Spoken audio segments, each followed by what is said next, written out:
Welcome back to part 11 of the No Projects mini-series. We're talking about projects and how projects are big. And when projects are big, we lose value. And when projects are big, they increase risk. I'd like to illustrate that here. When we do bigger pieces of work, there's a higher risk. Consider a large project.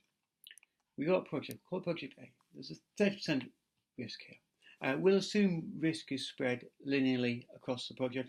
Small simplification gives you the idea. There's an potential impact of £1 million here. Therefore, we'd calculate, multiply one by the other, overall impact perhaps 300,000. Fine. What if we were to change that project and instead do two smaller projects, Project A and Project B, each of which carried half of the risk, each of which had half the impact.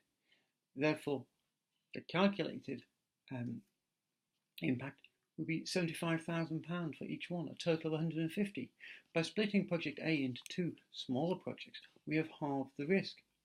We can carry on in this vein. Suppose we split our project into 5 equal mini projects, each of which carries a fifth of the risk, each of which carries a fifth of the value, each of which carries a much smaller part of the overall impact.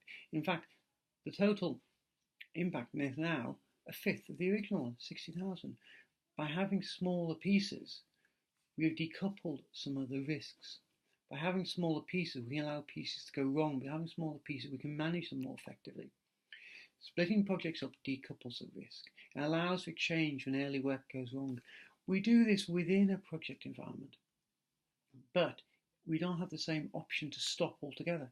When we have mini projects, smaller pieces of work, we have the option to not continue to the later pieces.